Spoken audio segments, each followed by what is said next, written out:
Nous allons parler aujourd'hui de l'Égypte, de ce que la Bible doit à l'Égypte, mais je voudrais juste, parce qu'on n'avait pas eu le temps la semaine dernière de tout récapituler, donc je vous ai dit, si on veut comprendre la naissance de la Bible, il faut commencer au deuxième millénaire, avec les premières apparitions du nom d'Israël jusqu'à l'époque romaine.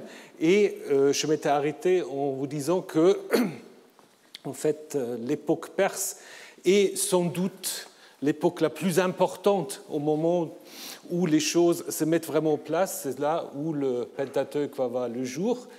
Et on en parlera plus en détail.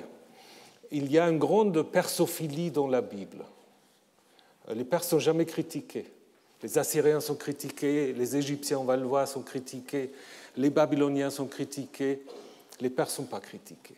Et Cyrus est même célébré comme le Messie de Yahvé. Vous savez qu'aujourd'hui, il y a des évangéliques américains qui pensent que le président Trump est le nouveau Cyrus. J'espère que le vrai Cyrus était un peu mieux.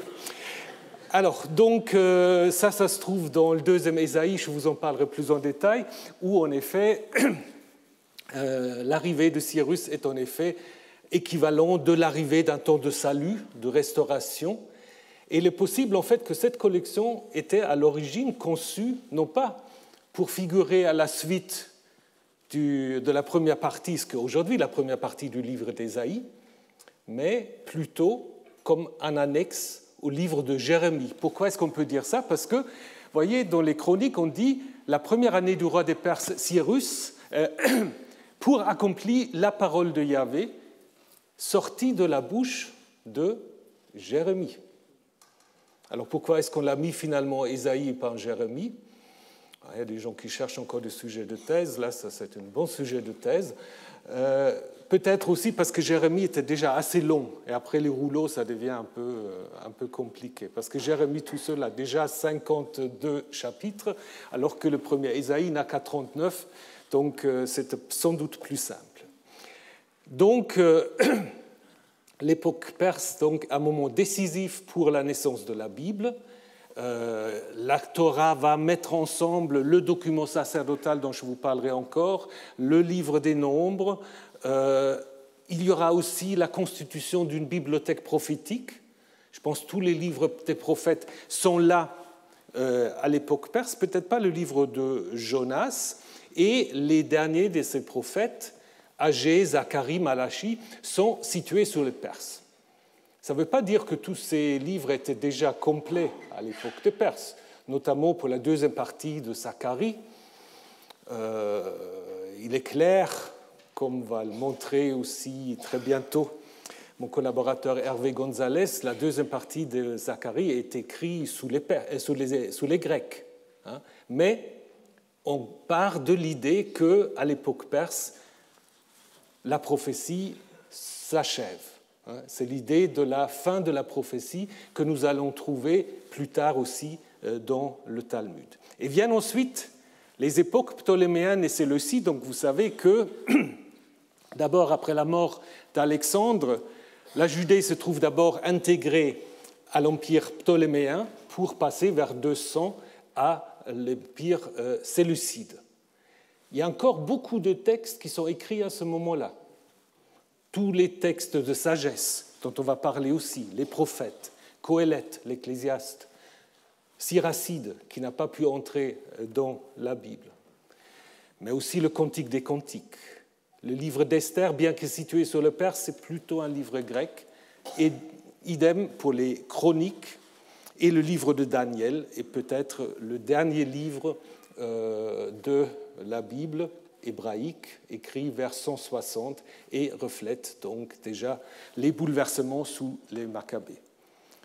Mais à ce moment-là, on peut dire que les livres sont écrits, mais ils ne sont pas encore dans la Bible.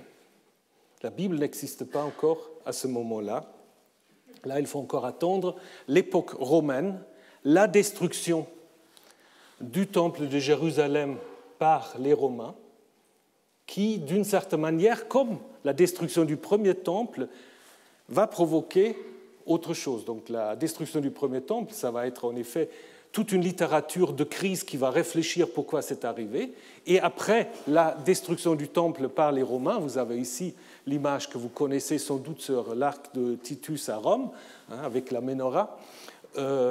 Cette destruction du temple, finalement, va signifier l'abandon du culte sacrificiel et, d'une certaine manière, la victoire de la synagogue sur le temple. Le judaïsme va devenir une religion de livres, de synagogue, et c'est surtout les pharisiens qui vont l'emporter. Donc le judaïsme va devenir en fait aussi une religion pharisienne.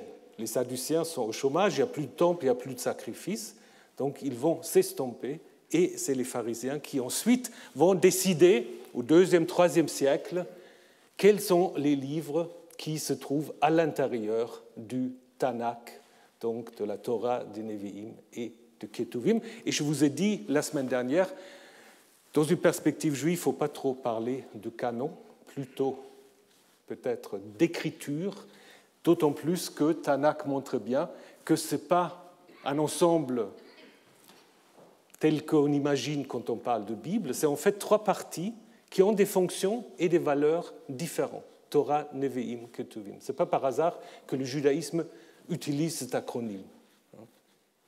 Bien, donc c'est cet ensemble-là que nous allons explorer. Nous avons exploré l'année dernière surtout les époques anciennes et nous allons explorer dans la suite les époques perses et grecques. Mais ce que nous devons faire aussi, c'est de nous rappeler que sans les cultures autour, la Bible n'aura jamais vu le jour. C'est pour cela que nous avons aujourd'hui l'Égypte, ensuite le Levant, la Mésopotamie, et enfin les Perses et les Grecs. Donc sans ces cultures-là, il n'y aurait jamais eu de texte biblique. Donc aujourd'hui, nous allons nous interroger sur l'apport de l'Égypte à la Bible, ou des relations aussi entre le Levant et l'Égypte. Donc il est clair que, si vous voulez résumer la Bible hébraïque, c'est difficile, mais une des affirmations centrales, c'est la sortie d'Égypte. Le Seigneur nous a fait sortir d'Égypte. Certains disent même que c'est le noyau de toute la Bible, la sortie d'Égypte. Donc là, évidemment, l'Égypte est un pays dont il faut sortir, qui est un pays d'esclavage, de corvée, mais si vous regardez plus en détail, ce n'est pas la seule image que vous avez dans les textes bibliques. Il y a des textes qui, en effet, on va le voir, vont présenter une image beaucoup plus positive de l'Égypte. Et évidemment, ce qu'il faut garder en tête, c'est tout ce discours sur l'Égypte reflète en effet une longue histoire d'influence mutuelle entre l'Égypte et le Levant, qui commence en effet au 2e millénaire et qui est très important aussi au 1er millénaire. Juste quelques mots sur le nom ou les noms qu'on donne à l'Égypte. L'Égypte, tel que nous l'appelons, vient du grec, Aegyptos, qui probablement est une traduction un peu par assonance d'un mot égyptien, justement, Hutkapta, la maison ou le siège de l'âme du dieu Ptah, donc allusion au temple de Ptah à Memphis. En hébreu, vous savez, les hébraïsants savent, c'est Mitzraïm. Mitzraïm, qu'est-ce qu'on peut observer? Pour ceux qui savent l'hébreu, Haïm, c'est un duel. C'est un duel. Je reviens sur le duel. Et le nom, donc, ou la racine, Mem Tzaderesh, est très attesté dans d'autres langues sémitiques.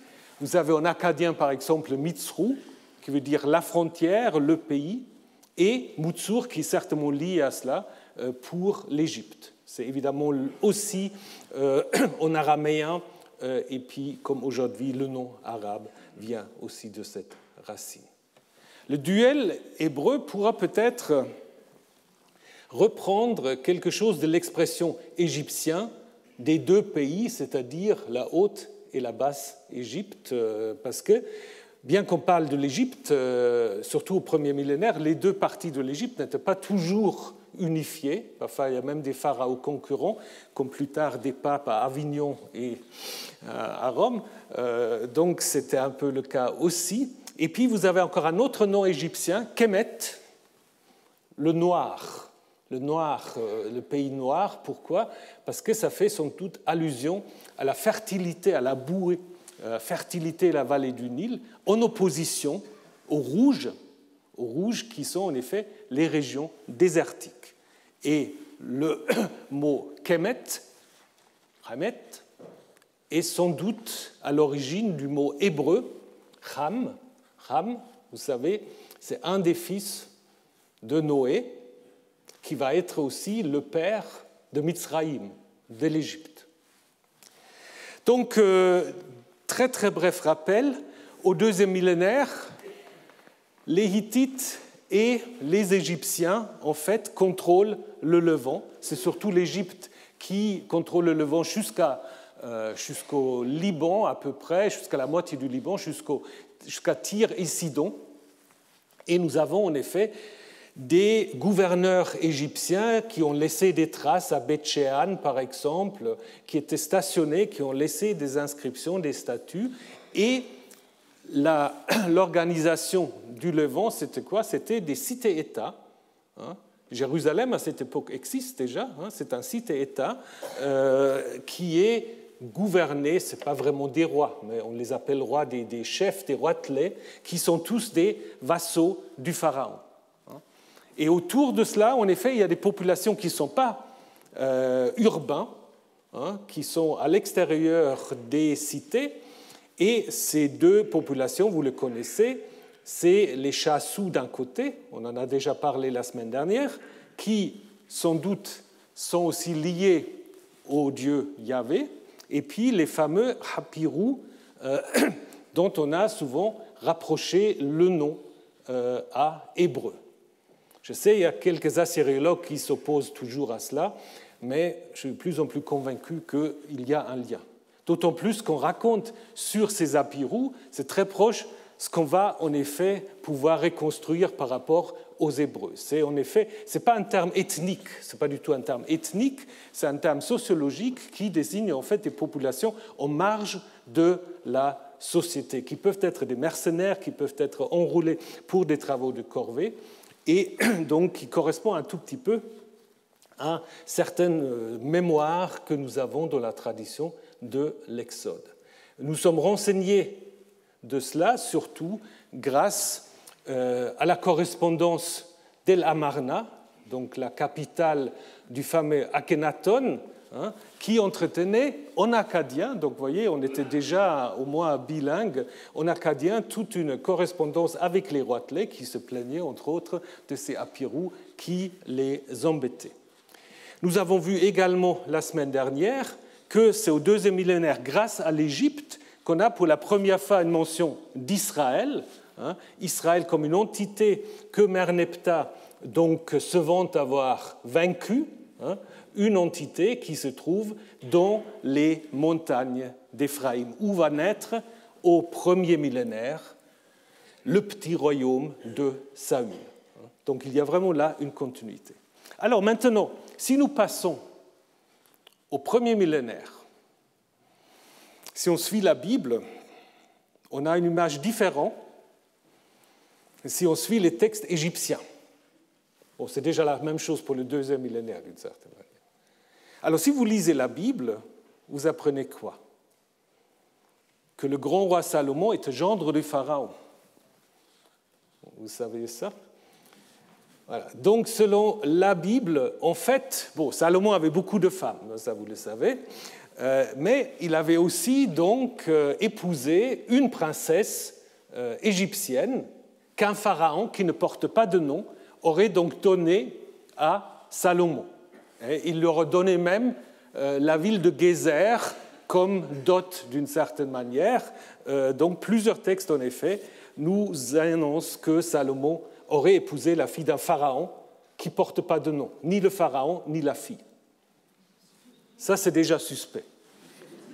C'est-à-dire, si vous n'avez pas de nom, c'est bon, voilà. Parce qu'après, il y a d'autres pharaons qui ont des noms.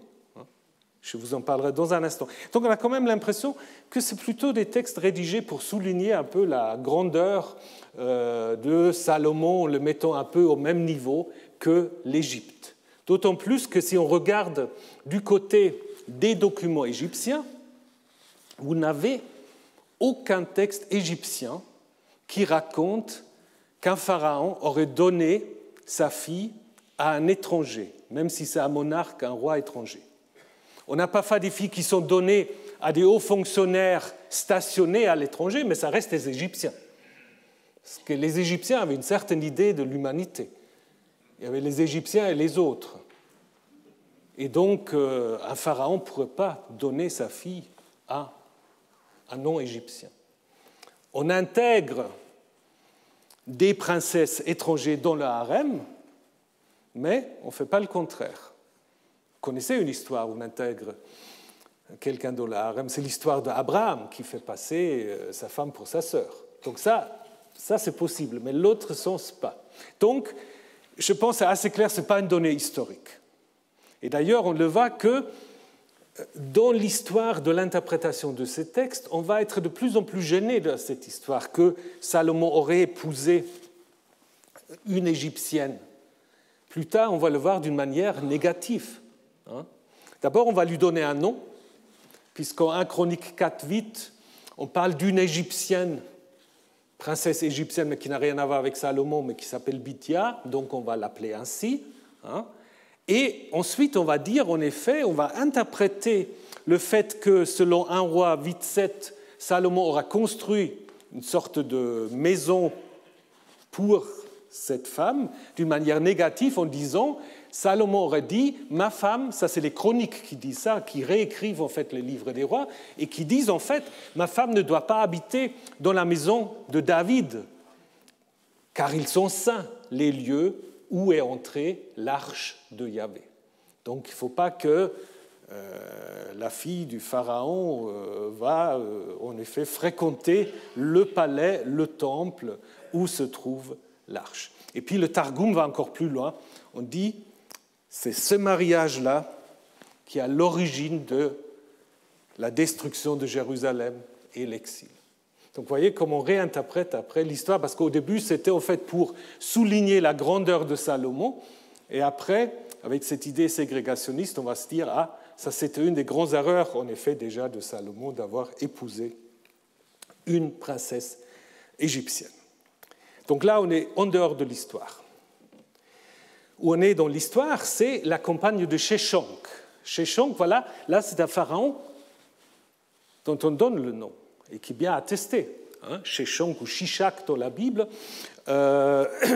qui en effet a mené une campagne bien attestée à Karnak, en images et en texte.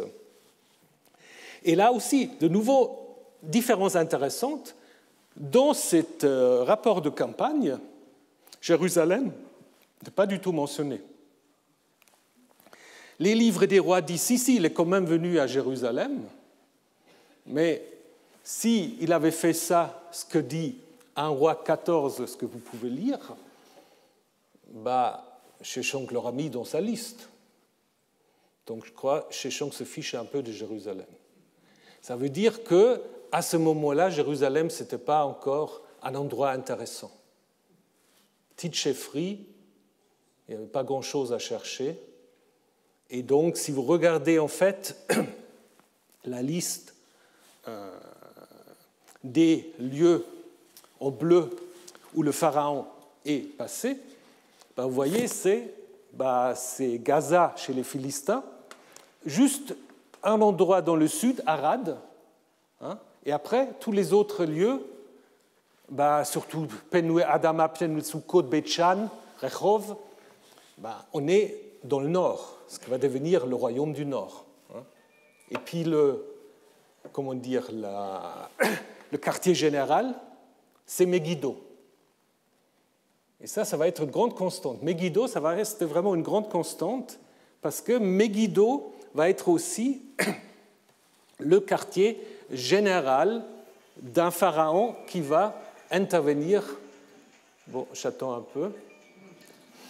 qui va intervenir donc 3 siècles après, sous le pharaon Néchao II. Néchao II qui va aussi faire campagne, et là, curieusement, on n'a pas de documents égyptiens, mais c'est un pharaon qui n'a pas laissé beaucoup de traces en Égypte. Par contre, on a des traces chez Hérodote. Donc Hérodote ne l'a certainement pas copié de la Bible, donc je pense qu'il y a une certaine vraisemblance que Néchao a profité de l'affaiblissement des Assyriens pour, en effet, essayer de nouveau contrôler le Levant. Et, de nouveau, son quartier général, c'est Megiddo. Et là, va mourir le roi le plus aimé de nos auteurs bibliques, le roi Josias. On dit simplement, de manière assez laconique, le pharaon Néchao monte à rejoindre le roi d'Assyrie vers le fleuve d'Euphrate.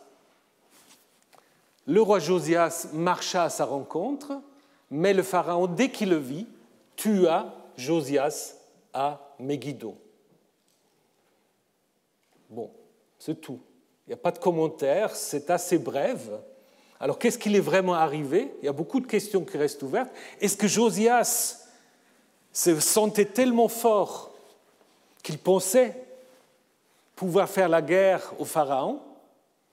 Ou est-ce qu'il était déjà vassal du pharaon? Le pharaon l'avait en effet fait venir à Megiddo et trouvait qu'il n'était peut-être pas un vassal très fiable. Tout ça reste mystérieux. On a ensuite de nouveau une réécriture de cette histoire dans les chroniques. Vous savez, les chroniques réécrivent toute l'histoire toujours avec l'idée, s'il y a quelque chose de mauvais qui arrive, il doit y avoir une raison. Et là, la raison est assez intéressante. Je vous le laisse lire. Là, Josias vient et le roi égyptien lui dit « Mais ne te mêle pas de mes affaires. Dieu m'a envoyé ici et donc tu ne dois pas t'opposer à Dieu qui est avec moi de peur qu'il ne te détruise. » Verset 21. Et donc, ce qui est intéressant, Josias, en fait, n'écoute pas, et c'est pour cela qu'il est tué. Donc là, c'est un peu la faute de Josias. Il faut expliquer pourquoi Josias est tué. Et là, nous avons de nouveau, à la fin des chroniques, un des rares cas où un roi étranger parle au nom de Dieu. Cyrus le fait au chapitre 36, en disant c'est Yahvé qui lui a dit de renvoyer les exilés pour qu'ils reconstruisent le temple. Et Néchao va dire qu'il a été envoyé par Dieu et Josias ne veut pas l'écouter. Donc ça veut dire que les souverains étrangers peuvent avoir une parole divine et Josias ne veut pas l'écouter. Ce qu'on apprend ensuite, c'est que Néchao va en effet s'emparer d'une certaine manière du petit royaume de Judée, ou de Juda. Il va destituer Joachaz, que les Judéens avaient mis sur le trône. Il va l'exiler en Égypte et il va prendre le frère aîné de Joachaz, qui aurait dû être le vrai héritier de Josias, pour le mettre sur le trône. Et il va changer son nom de Eliakim en Joachim. Ça veut dire quoi? Que le pharaon, en fait, donne comme nom de trône un nom yaviste. Alors, est-ce que c'est vrai ou pas? Mais c'est comme si le pharaon respectait, en fait, le nom du dieu tutélaire de la Judée. Donc, là, vous voyez, depuis Sheshonq jusqu'à Néchao, on a parfois des campagnes où l'Égypte essaie de s'emparer de nouveau d'une partie du Levant. Mais il y a d'autres textes où l'Égypte apparaît plutôt comme un allié potentiel d'Israël ou de Judée. C'est-à-dire face à l'Assyrie, face à Babylone, on va chercher en effet appui auprès du pharaon. Et ça s'est critiqué dans plusieurs textes prophétiques, notamment dans le livre d'Osée. On dit c'est comme une colombe naïve sans cervelle qui court ci là, une fois chez les Assyriens, une fois chez les Égyptiens. Donc en fait, cette politique est critiquée. Et on lit qu'avant la chute du royaume du nord, de Samarie, le dernier roi, Osée, à ne pas confondre avec le prophète qui porte le même nom, mais c'est un autre Osée, il va en effet cesser payer tribut au roi d'Assyrie et il va chercher en effet appui auprès de So, roi d'Égypte. Ce So, personne ne sait qui c'est, parce qu'il n'y a aucun pharaon qui s'appelle So. Peut-être c'est juste la transcription de Nisot, donc mot égyptien, un des mots égyptiens pour dire roi, simplement. Sur le plan historique, il doit s'agir d'un pharaon assez faible. Osorkon, c'est justement un de ces pharaons qui règne juste sur le nord et sur la partie est du delta, et qui va lui-même se soumettre à un pharaon couchite, donc qui règne dans le sud, du nom de Pillé, et vous le voyez sur cette stèle. Sur cette stèle, vous voyez le pharaon Osorkon qui s'agenouille, qui se prosterne devant le pharaon couchite.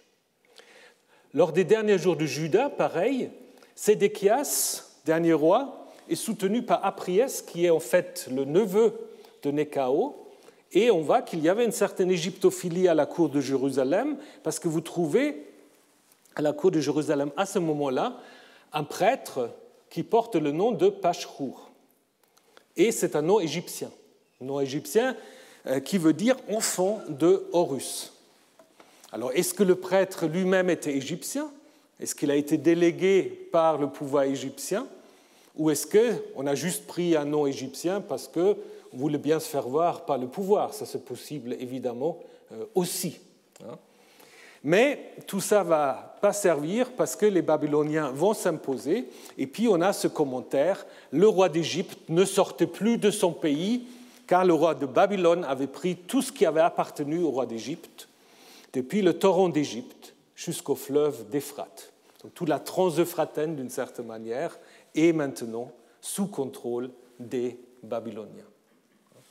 Et là cesse d'une certaine manière la possibilité pour les Égyptiens de contrôler le Levant. Par contre, ce qui va provoquer l'empire babylonien, la prise du Levant par les Babyloniens, ça va être en effet la descente en Égypte d'une certaine partie de la population.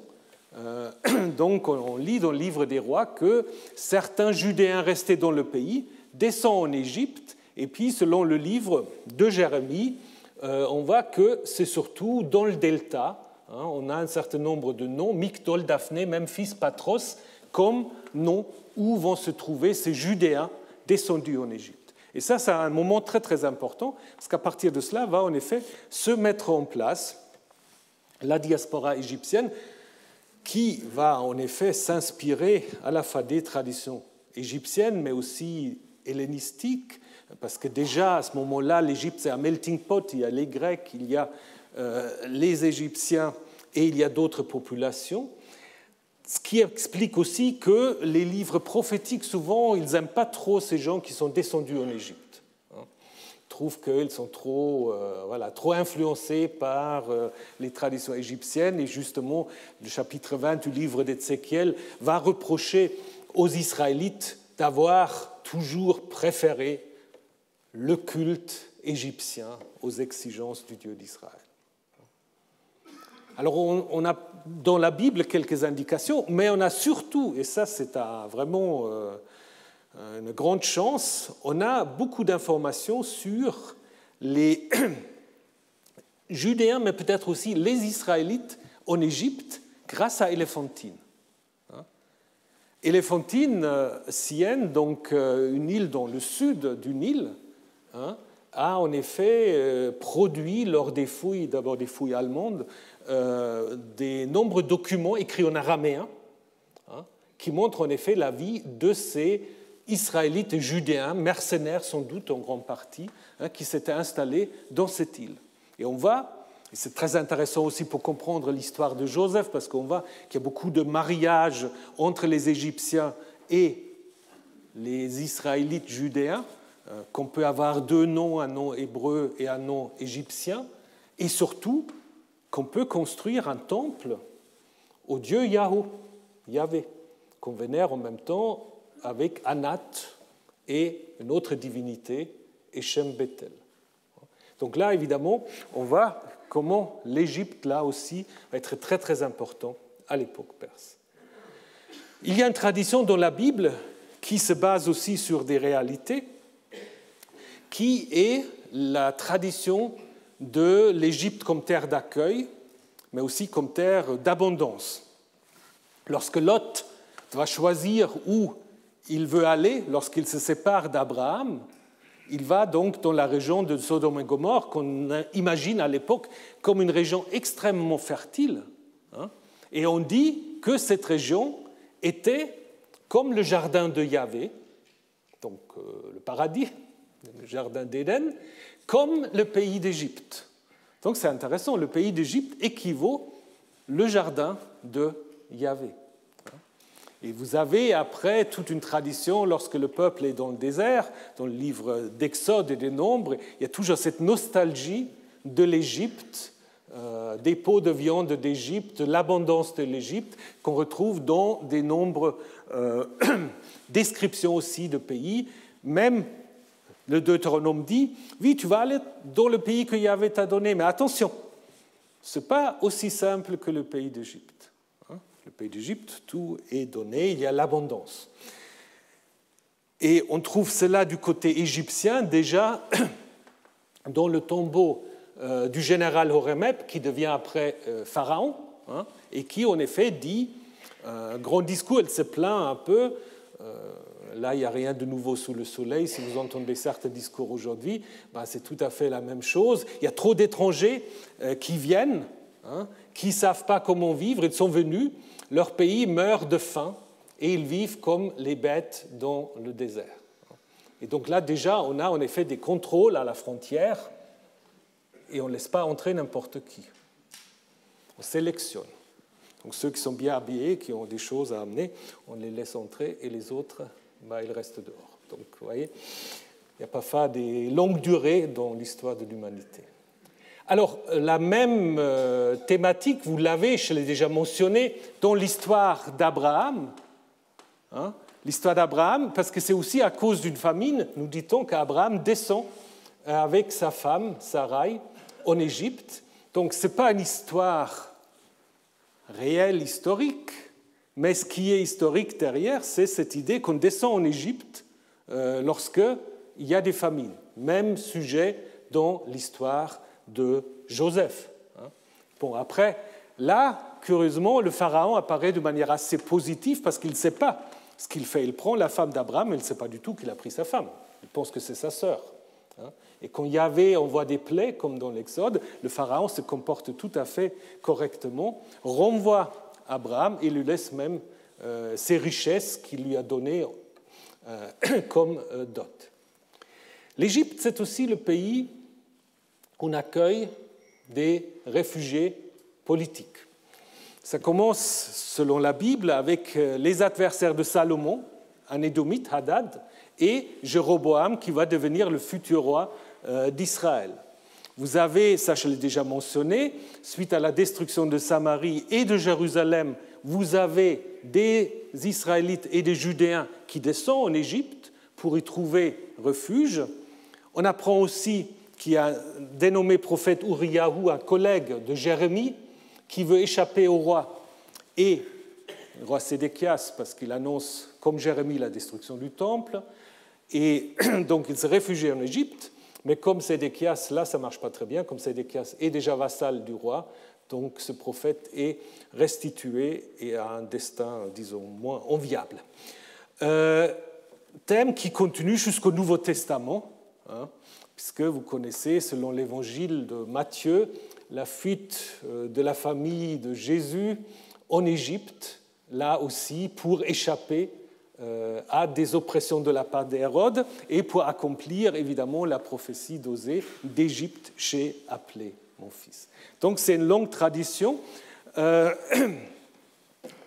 autre moment très important à souligner, c'est évidemment que même si l'Égypte n'est pas si présent dans le Levant au premier millénaire qu'il a été au deuxième, il y a quand même constamment des influences égyptiennes. C'est pour cela, je pense que c'est très important qu'on s'intéresse à cela. Il y a des influences culturelles et littéraires.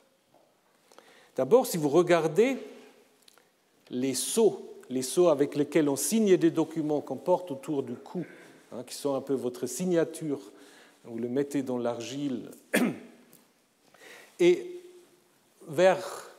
entre le 8e et 6e siècle, vous avez en fait une abondance de ces sceaux qui sont égyptianisants, qui reprennent en fait des motifs égyptiens, tout évidemment en écrivant en hébreu, en paléo-hébreu.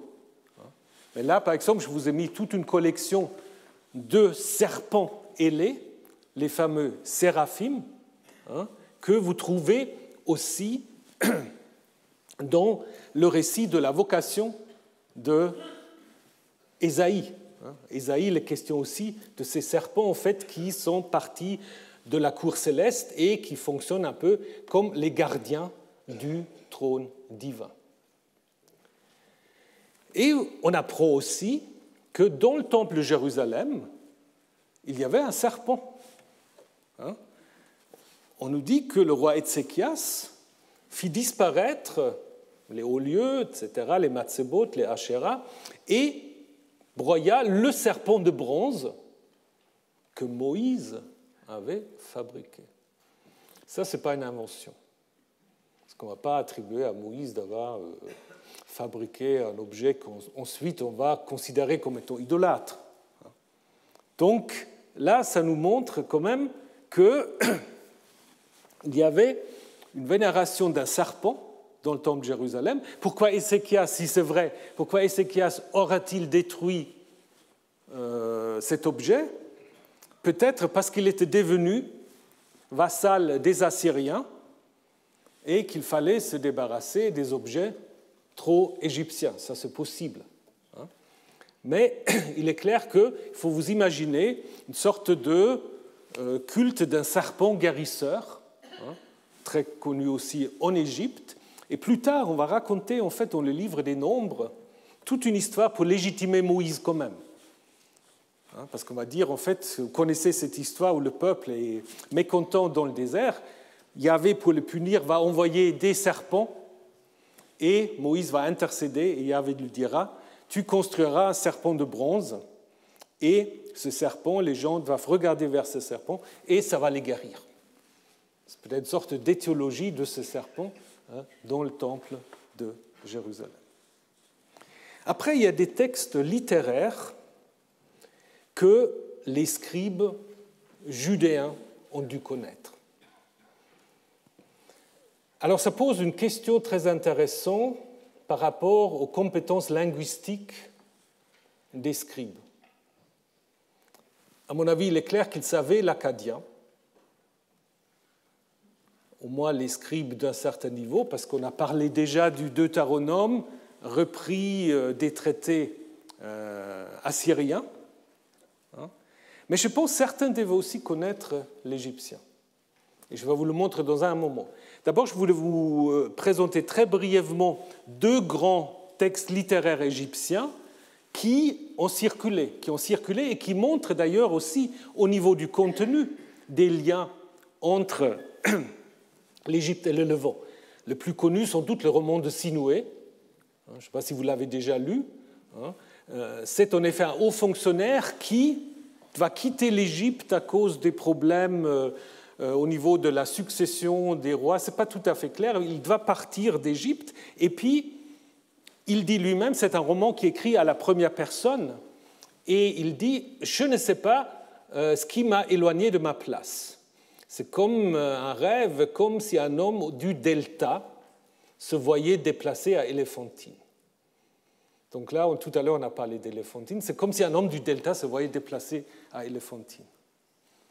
Ça veut dire c'est comme si un Parisien se voit tout à fait déplacé dans la province la plus obscure. C'est un peu ce qui arrive là à Sinué, donc qui ne comprend pas trop ce qui lui arrive, hein, et qui ensuite va en effet faire tout un voyage qui l'amène jusqu'à Byblos, donc jusqu'en Phénicie, où il va en effet, il va être fatigué, c'est un peu comme Moïse, il va être fatigué, il va plus savoir comment se nourrir, et puis tout à coup il est accueilli par un chef des Retenous, des Asiates, dans un pays où il dit plein de vin et du miel. Ça a aussi quelques consonances bibliques, qui l'accueille et qui va le donner en fait comme époux à sa fille, donc il devient son genre, donc c'est un peu Moïse à l'envers.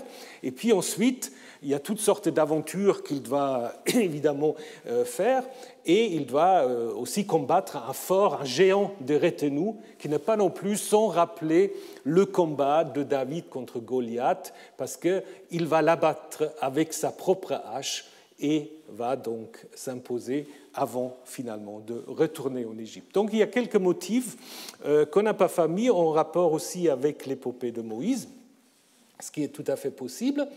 Je mentionne brièvement encore le conte des deux frères, parce que ça c'est très important, ce conte de deux frères. C'est une histoire assez curieuse, parce qu'on ne comprend pas vraiment tout ce qui se passe. Ce qui est intéressant, c'est la première partie, où il y a en effet deux frères qui portent des noms divins, Anpu ou Anubis et Bata, donc deux frères. Le plus jeune travaille pour le frère âgé, et puis la femme du frère âgé veut séduire le jeune, il résiste, et il est faussement accusé par la femme d'avoir voulu la violer. Donc c'est tout à fait ce qui se passe dans l'histoire de Joseph. Je vous montrerai ça en plus en détail. Après, il y a toute une histoire très bizarre où il va s'éloigner, il va mourir, il va ressusciter, il va d'abord se manifester sous la forme d'un taureau, et puis la femme va devenir enceinte de lui parce qu'entre-temps elle est devenue un arbre, et puis elle a mangé une écorce de cet arbre, mais peu importe. Après, c'est une sorte de légitimation du fait que Bata devient le nouveau pharaon. Tout ça, on peut laisser couper. Je crois même les Égyptiens n'avaient pas compris vraiment cette histoire.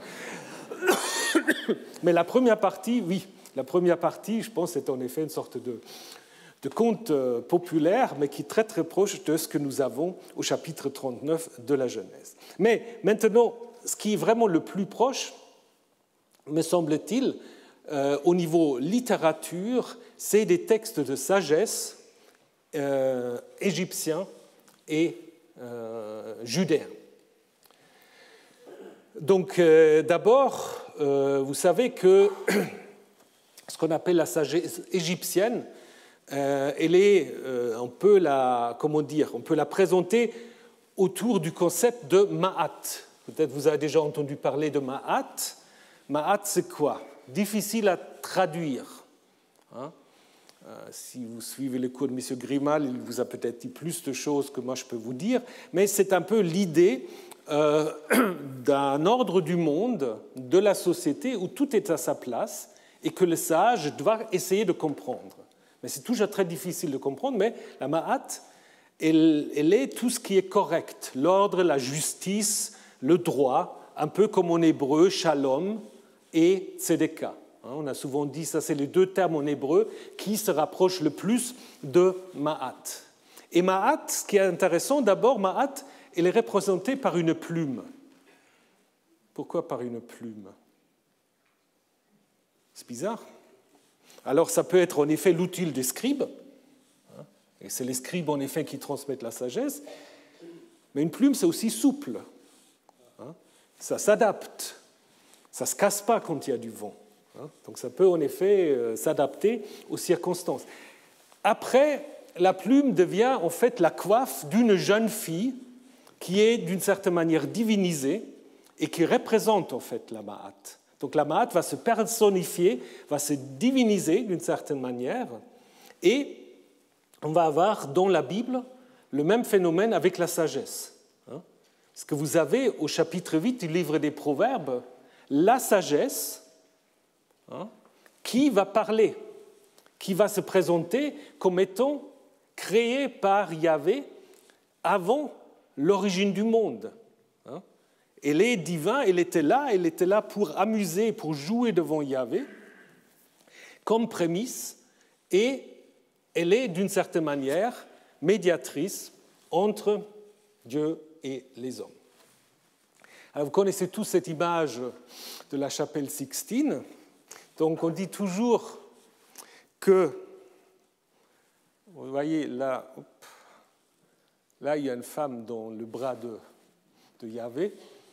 Alors on a souvent dit c'est Ève, mais certains disent que ça peut être aussi la sagesse qui en effet accompagne Yahvé au moment de la création du monde. Mais ce n'est pas très important. Ce que je voulais vous montrer, en fait, que cette personnification de la sagesse dans le livre des Proverbes peut être mise en relation avec la personnification de la Ma'at, qui d'abord est un concept et qui ensuite devient personnifié. Et ce qui est particulièrement intéressant, c'est qu'à l'intérieur du livre des Proverbes, vous avez un texte qui est vraiment très très proche de la sagesse égyptienne.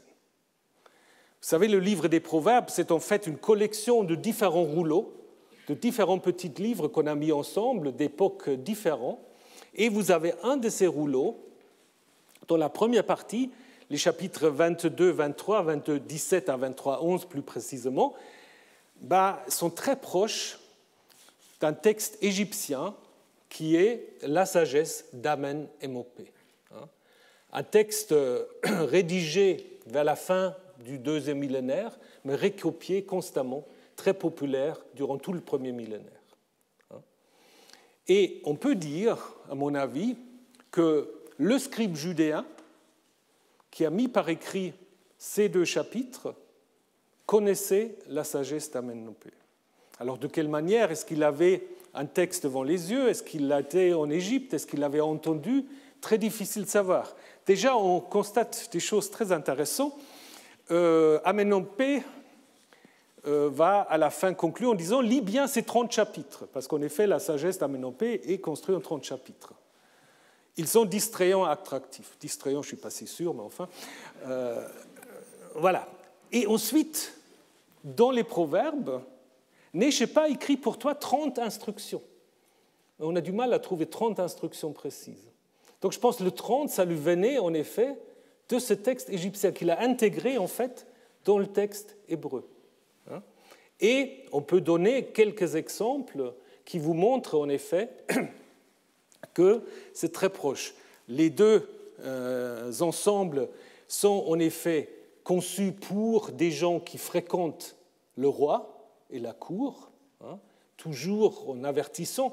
Le scribe expert en sa charge est trouvé digne d'un homme de cour, dit Amen-Émopé. As-tu vu un homme habile dans son ouvrage? Il se tient devant les rois, dit le proverbe. La protection des faibles, très très proche.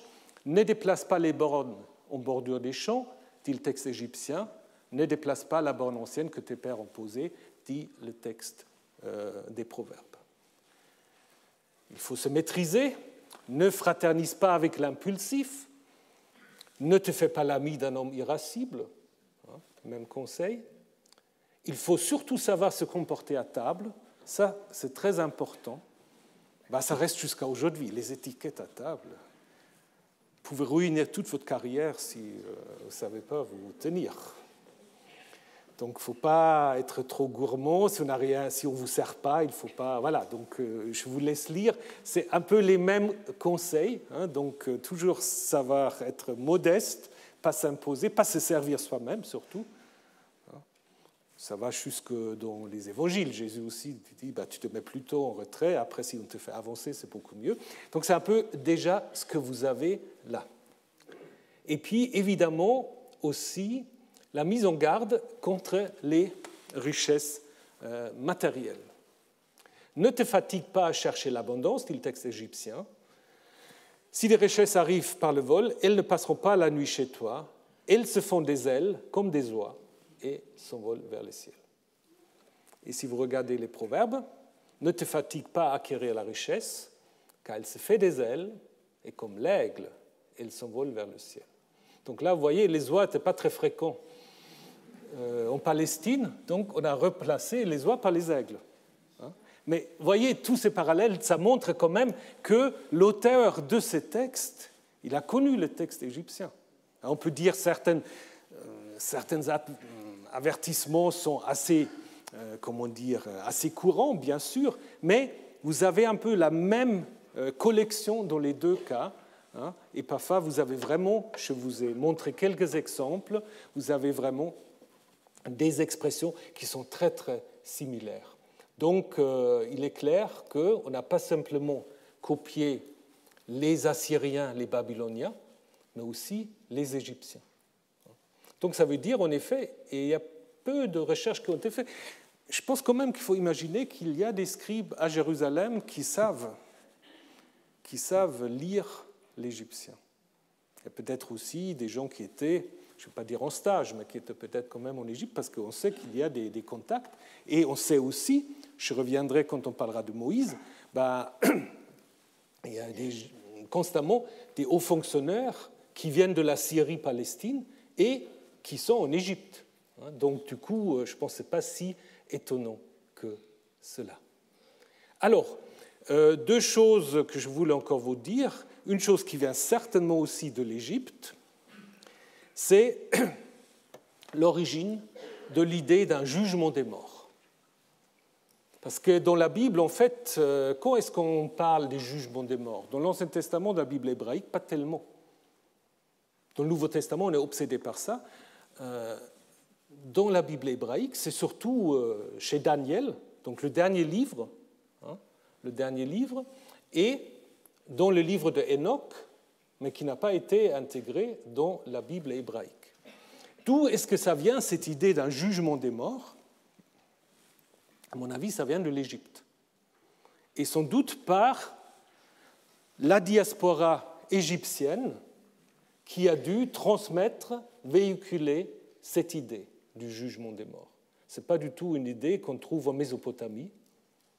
En Mésopotamie, tout le monde, vous vous souvenez, tout le monde est dans Sheol. Bon, on ne sait pas trop ce qui se passe, mais tout le monde est un peu égal, et puis il n'y a pas vraiment de récompenses ou des punitions, on est en Sheol. Et en Égypte, on va dire, justement, on va être quand même jugé selon ce qu'on a fait.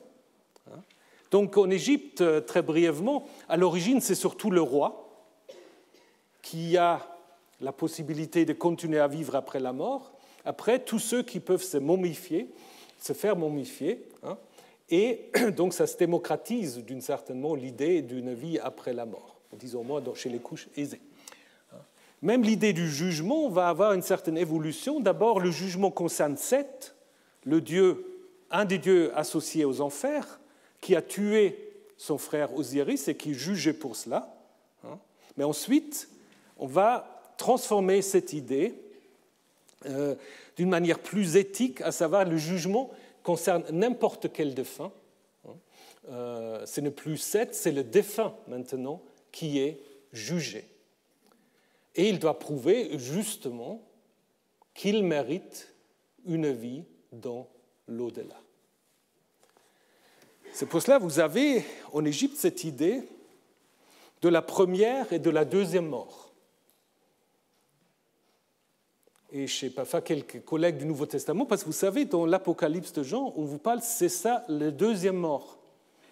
Et les néo-testamentaires, ils ne lisent jamais les textes égyptiens, ils disent on ne comprend pas. Mais s'ils avaient lu les textes égyptiens, ils auraient compris tout de suite. Parce qu'en effet, c'est quoi la deuxième mort? C'est en effet ceux qui passent le tribunal et qui ne réussissent pas. Et donc, du coup, ils sont condamnés, alors du coup, éternellement. Donc, voilà, si vous tombez dans l'Apocalypse de Jean sur la deuxième mort, maintenant, vous savez ce que c'est. Donc, cette mort, en fait, a une double personnification. Seth, qui met fin à la vie humaine, donc, et puis Osiris, le frère de Seth, qui règne sur les morts d'une certaine manière, qui est en fait le juge suprême dans l'au-delà. À ses côtés, en fait, Amout, la dévoreuse, une sorte de mix entre crocodile, lion et hippopotame. Et vous voyez comment les choses se passent dans ce papyrus de Runefer. Donc vous voyez tout en haut,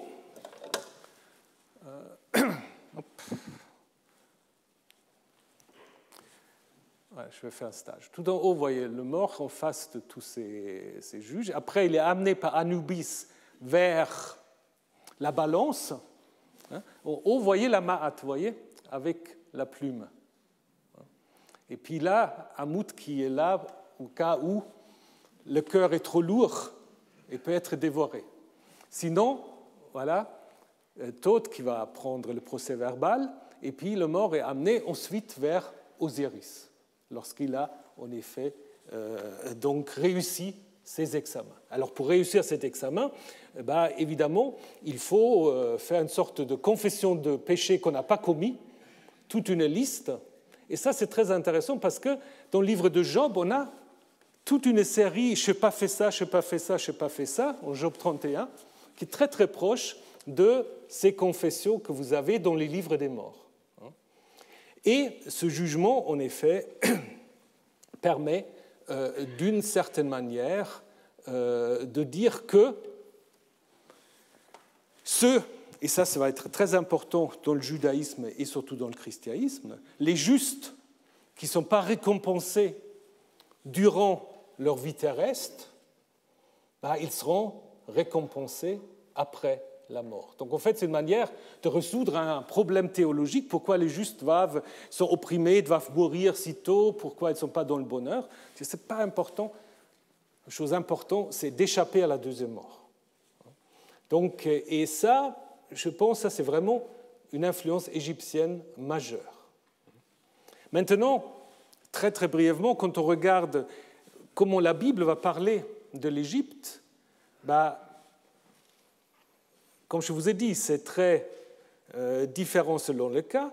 Dans la table des nations, d'abord, qui est au chapitre 10 de la Genèse, on va en effet avoir cette idée que les nations se répartissent selon les trois fils de Noé, Sem, Ham et Japhet, qui vont en effet remplir la terre connue à l'époque, disons jusqu'à Gibraltar, maybe jusqu'à l'Inde, grosso modo, mais surtout la Mésopotamie et la péninsule arabique. Et quand on parle en effet des fils de Ham, on va en effet les énumérer. On va dire c'était Cush, Mitzraïm, donc l'Égypte, Pout et Canaan. Pout, probablement la Libye. Alors pourquoi on commence avec Cush avant Mitzraïm? Ça peut peut-être refléter le fait que Cush reflète la Nubie et au 7e, 6e siècle, l'Égypte était en effet gouvernée par ce qu'on appelle parfois les pharaons noirs. Les pharaons noirs africains, donc, qui en effet avaient pris le pouvoir. Peut-être c'est une indication en effet de l'époque où vient ce texte. Comme le temps avance, peut-être je vais me réserver 5 minutes la semaine prochaine pour vous parler très brièvement de deux visions très très différentes de l'Égypte, dans l'histoire de Joseph, dans l'Exode. On va s'interroger très brièvement, vraiment très brièvement, parce qu'il faut que je parle des autres choses aussi, sur Moïse. Moïse, est-ce que c'est un Égyptien? Certains disent oui, on va voir. Et puis, on va voir comment, à la fin, l'Égypte va devenir quand même le pays où tout le monde peut se rassembler. Il y a quand même un happy end, d'une certaine manière, avec l'Égypte. Mais pour cela, il faut attendre la semaine prochaine. Et on verra surtout la semaine prochaine ce qui se passe du côté du Levant et de la Mésopotamie. En attendant, je vous souhaite une bonne semaine, soyez prudents et puis j'espère vous voir la semaine prochaine.